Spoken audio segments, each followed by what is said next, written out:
Mr Chair, I'm happy to take a call on part one of the Taxation, Annual Rates, Employee Allowances and Remedial Matters Bill. My initial interest in this was around the issues around employment rights and employee rights, but I am also keen to take a call on part one, which says that which basically sets the annual rates of income tax for the 2014 to 15 year.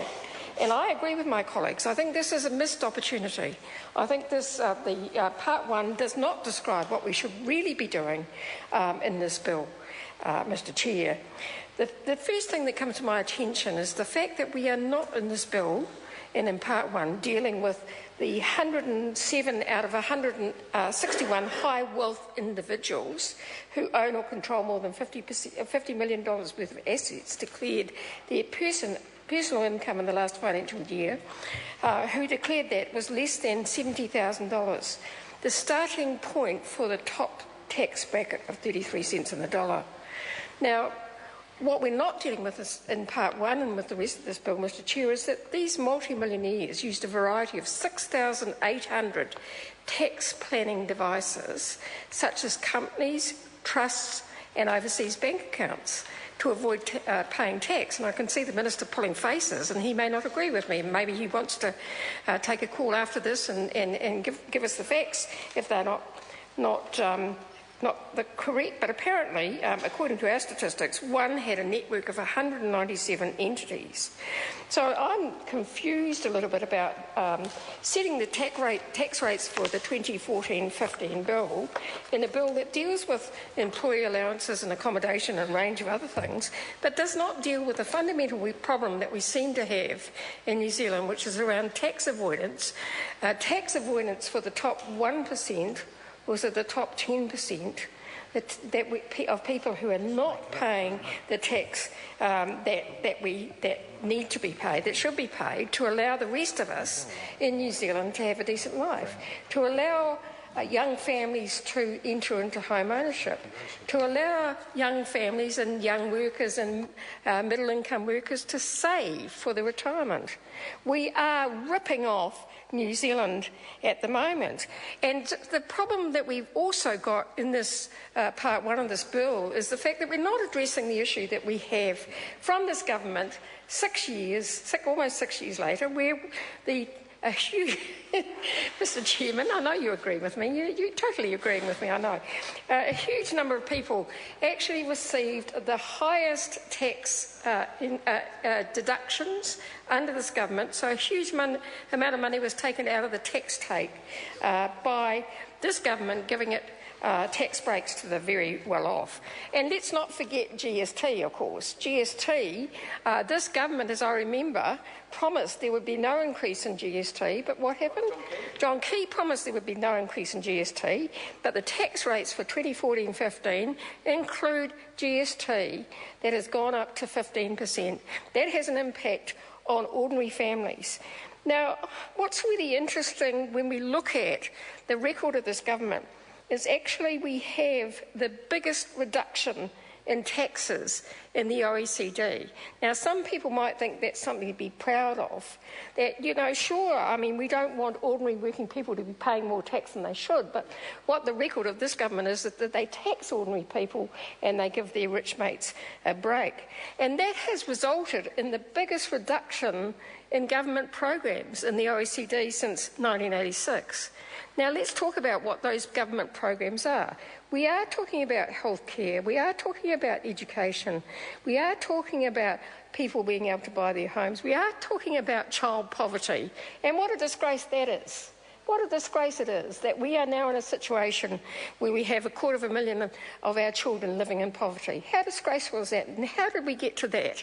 I believe we got to that by reducing the tax take and the distribution of that tax take under this government, under previous governments in the 1990s, so that they could look after their friends at the big end of town, make sure that they earn bigger profits and ordinary people pay the price.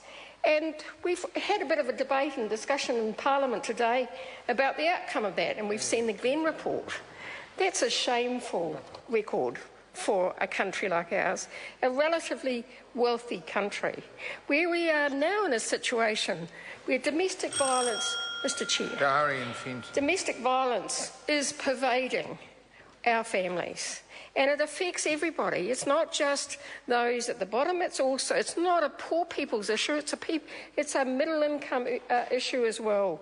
And that has an ongoing influence and creates a problem for future generations. If our children today are being beaten up by their families, if they're living in poverty, who's going to be paying the price for that? When they grow up, they will pay for the price for that, and the next generation and the next generation after that. We also have, I was surprised to learn, Mr. Chair, that one of the results of our tax take and the reduction in our tax take is that we have the 6th highest level of infant mortality in the OECD. How can that be? How can that be in a country like New Zealand, you know, that has a proud record of a great health service? How can we have got to that situation? And it hasn't really made any difference when it comes to things like the current account deficit. We have the 3rd worst current account deficit after Iceland and Turkey. What a proud record of this government. What a proud record this tax bill is entrenching. And so, Mr. Chair, I mean, there are many, many things that this tax bill in Part 1 entrenches the policies of a failed approach to taxation over the last 6 years, a failed understanding that taxation is actually about redistribution, or it should be, so that we look after people that in most need in our society. So we make sure that we continue the tradition of good health and education, of good so people can earn a decent income and have a decent earn a decent living. Those things are not contained in this bill. We are instead dealing with in this bill employee entitlements, which I am, of course, very interested in, accommodation entitlements, but we are fiddling around the edges. We are fiddling.